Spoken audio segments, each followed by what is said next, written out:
Ittijit Podcast, Episode 8. Today, we explore refinement and fulfillment. If Human Pulsecore clears the path, mantra frequencies is the floral carpet that leads your mind gracefully toward your goals. I'm YARATA. Let's dive in. Okay, let's unpack this. I want you to imagine a scenario. You're trekking through this dense, overgrown wilderness. It's hot, humid, and the path ahead is completely blocked. Vines, thick brush, everything. You have a machete, and you are just hacking away at this green wall in front of you. You're sweating, struggling. Your arm is burning. That sounds exhausting just listening to it. It is. But that's usually what we think of when we talk about mental training, right? Discipline, we think it's work, a grind. The no pain, no gain mentality. Exactly. It's what the source material calls human pulsecore, the heavy lifting of clearing that rough path. We just assume that if we aren't suffering, we aren't making progress. Great. But today's deep dive is proposing something, well, completely different. The source asks a pretty wild question. What if, instead of just hacking away at the weeds, you could pave that path with flowers? That is a beautiful image. What if you could walk toward your goals not with struggle, but with elegance? And that brings us right to the heart of today's topic, mantra frequencies. Specifically, we're looking at this through the lens of something called the Ittijit system. Now, before we go any further, we need to clarify that. Ittijit. It sounds a bit intense. It does sound mysterious, I know. Yeah. But it translates to something quite practical. Mental prowess, or mind power. Okay. It's a system designed to optimize how the mind functions. And what's fascinating here is that the source defines these mantra frequencies not as, background music, but as a specific tool within that system, a stabilizer and an energy refill. See, that's where I got stuck at first. When I saw mantra frequencies, I thought, okay, are we just talking about like a lo-fi hip-hop playlist for studying, something to drown out the silence? That's the common assumption. But the source is pretty adamant. This is not just a Spotify playlist to keep you company. So if it's not just background noise, what's the actual mechanism? I mean, the text says we're moving from cleaning mode to refueling mode. Precisely. If that previous mental training is about clearing out the heavy, negative debris, that machete work you mentioned, then this step is about filling the void. Right. You can't just leave a vacuum in the mind. You have to fill it with something high quality. And our mission today is to understand how sound specifically certain oscillation rates with humming acts as that refuel. So it's about shifting the mind from survival mode to, creation mode. Yes, I love that distinction. Because survival mode is that constant fight or flight, isn't it? The noise, the stress, the endless to-do list. Exactly. When you're in survival mode, you're reactive. You're defending yourself. Creation mode is proactive. It's calm. And the way these frequencies get you there is through a concept the source calls sound kasina. Sound kasina. That sounds like a visual thing. It is in a way. Kasina usually refers to a visual object for meditation, like a flame.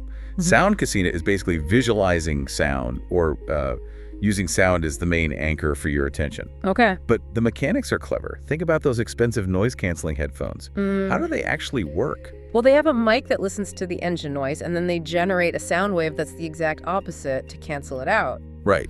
An anti-noise. Now apply that to your brain.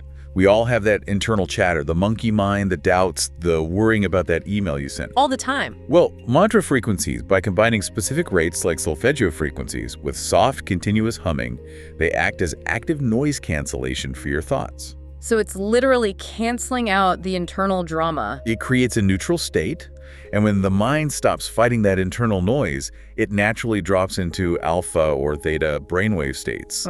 And as we know, those are the optimal states for mental power, creativity, that Ittijit prowess. That makes so much sense. You stop wasting energy fighting yourself, so you finally have energy left over to actually create something. Exactly. Now, here's where it gets really interesting. The source material doesn't just say, listen to a hum. It breaks this down into a menu. It's like a pharmacy of sound. It's a full spectrum, a toolkit where each frequency targets a specific layer of the human experience. Let's walk through this menu because I feel like you might want to know which one you need right now. The source lists 10 specific superpower waves. Let's start at the bottom with the body, 174 hertz. They call it a natural painkiller. Now, is this replacing aspirin? Think of it more like a signal to the nervous system. 174 hertz is described as giving the body a sense of safety. When you're in pain, what does your body do? It clenches, you guard the injury. Exactly, you tense up. And that tension restricts blood flow and actually makes the pain worse. This frequency vibrates at a level that signals to the cells, you are safe. It's about unclenching that fist. Okay, so 174 hertz is the safety signal. Then moving up, we have 285 hertz, the restoration code. How is that different? If 174 hertz is the ambulance that stabilizes you, 285 hertz is the hospital bed where you heal. This one focuses on tissue and cell repair. The claim here is that it works to heal wounds from the inside out. So it's structurally restorative. Yes, like knitting the cells back together. So we've got pain relief and repair. Then we hit 396 hertz, which is labeled the fear breaker.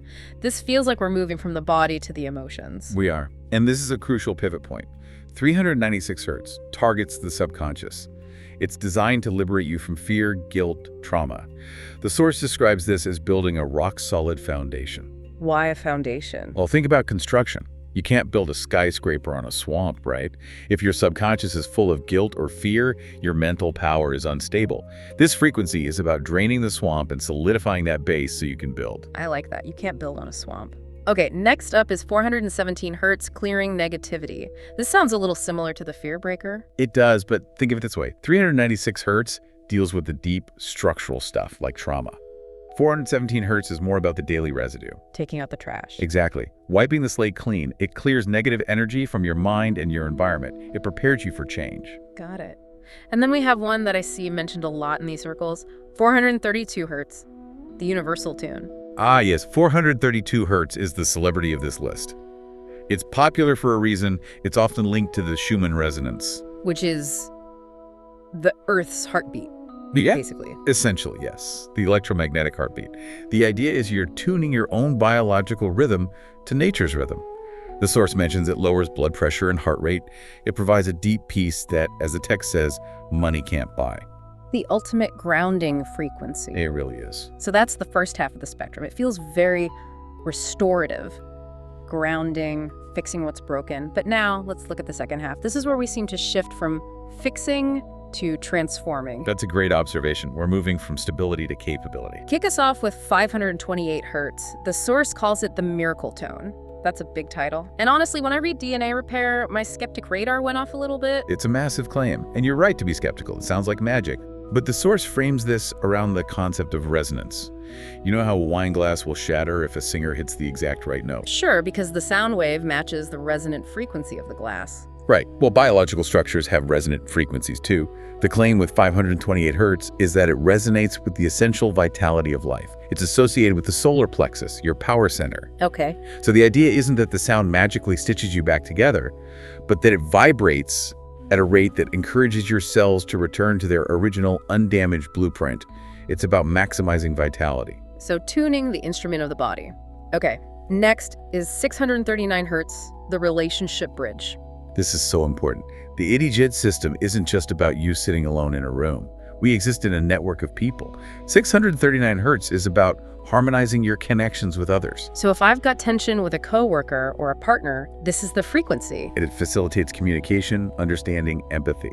It smooths out the friction. If you're feeling isolated or in conflict, this is designed to bridge that gap. Which is practically a superpower these days. Absolutely. Then we have 741 hertz, detox and awakening. We already had a clearing frequency. How is this detox different? 741 hertz is a mind detox. It's about clarity. It clears mental toxins, confusion, brain fog, indecision. You know those Monday mornings where your brain feels like it's full of cotton wool? Intimately. This is the frequency for that. The source says it leads to quick wit. So think of it as sharpening the knife. It allows for precise, crystal clear thinking. I could definitely use some of that. Well. Then 852 hertz, intuition. Now we're getting into the higher faculties. This is about awakening knowing. It's described as helping you see through illusions to the truth. In a world of information overload, having a sharp intuition, that's invaluable. That inner compass. Exactly. And finally, the peak, the one with the most intimidating name, 963 hertz, the God frequency. This is the summit. The source identifies this with pineal gland activation. It's about connecting with universal consciousness or the ultimate source. Universal consciousness. Yeah. Are we talking about leaving the body? In this context, it's where the mental power becomes limitless because it's connected to the whole. It's the state of total oneness. If the other frequencies were about fixing your body or your relationships, 963 hertz is about fixing your connection to the entire universe. Realizing you aren't just a wave, you're the ocean. That's the idea. Okay, so we have this incredible buffet of frequencies. But, and here's the catch, you can't just slap on some headphones while you're doing the dishes and expect to reach nirvana, right? No. The methodology is key. Yeah. And this is where most people get it wrong. We are trained to focus, to concentrate hard. But the source corrects this. The technique is called panoramic listening. Panoramic listening, so wide angle. Exactly. You don't focus on a single point in the sound. You let the sound surround you. You float in it. This source suggests you shouldn't try to analyze it, just sink into the current of it. There's a 4-step process laid out here. Step 1 is selection, choosing the hertz you need. Step 2 is that panoramic listening. But step 3 has some really beautiful imagery, the absorption. Yes. This is where the visualization comes in. You're asked to imagine the sound as golden dust. Golden dust. I love that. Imagine this golden dust seeping into your cells, filling in the gaps in your energy. The source uses the word barami. Barami. It's a term that roughly translates to spiritual merit or accumulated positive energy. Think of it as spiritual capital. When you're stressed, your barami is low. This sound is visualized as physically filling you up, patching the cracks. And only then, when you're filled up, do we get to step 4, the command. Right. And the timing is everything. You don't plant a seed in dry, hard earth. You wait until the mind is completely still, saturated with this golden dust. Then, and only then, you plant the intention. You just drop the command into the mind, lightly. So don't force it. Get to the state first, then drop the seed. You've got it. The sequence matters. Now, before we wrap up, we have to talk about the technical side, because the expert in the source material, YARATA, he puts out a serious warning. It's a call to action regarding how you listen. This is a critical detail. We are so used to streaming everything, Spotify, YouTube, it's convenient. But to save bandwidth, those platforms compress the audio files. They chop off the highs and lows to make the file smaller, right? Correct. And for a pop song, that's fine. But we're talking about mantra frequencies. We're talking about using vibration to rewire the nervous system. It's like buying a high-nutrient green juice, but they water it down by half before they hand it to you. Perfect analogy. When platforms compress audio, they are cutting out the subtle frequencies. But here, the ingredient is the vibration. If the file is compressed, you are literally missing parts of the tool. You're getting the melody, but not the medicine. Exactly. The source emphasizes that to really feel the vibration in every cell, you need uncompressed WAV files. You need the full spectrum. A degraded signal gives you a degraded result. And YARATA actually provides these specific master files to make sure people get the real deal. Yes, because if the goal is to lay down a new neural network, you need the complete signal. So the advice is, don't just stream it. Download the master file, the WAV file, put on good wired headphones, and do the work properly. That is a really important distinction. It's about respecting the tool. It is. If you're going to do the work, give yourself the best chance of success. So let's take a step back. We started with this idea of hacking through the jungle, but then realized we could pave it with flowers instead. We learned mantra frequencies are the tools to stabilize and refill our energy, shifting us from frantic survival mode into a calm creation mode. And we walk through that incredible toolkit from the pain-killing 174 hertz all the way to the awakening 963 hertz. And so importantly, we learned how to use them, not by hard focus, but by panoramic listening, absorbing the sound like golden dust, and only then planting our intention. It's a powerful concept. It's a reminder that sometimes the most productive thing you can do isn't to push harder, but to stop and tune your instrument. That's it. We spend so much time driving the car, we forget to change the oil. This is the oil change. This is the tune-up that makes the driving effortless. So here's a question for you to mull over. We've talked about sound repairing DNA, altering brainwaves, changing emotional states. It really makes you wonder, if specific codes and frequencies can rewrite our internal software, are we just biological machines responding to input? And if we are, what happens when you finally stop letting the world punch in the codes, the ads, the news, the stress, and you take control of the input yourself? That is the ultimate question. Who is programming who? Thanks for diving deep with us. Catch you on the next wave. Mantra frequencies is the bridge connecting your mind to your desired success.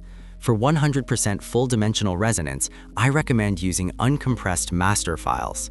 Search Google for YARATA Ko-Fi or check the link in the description. I'm YARATA. Goodbye.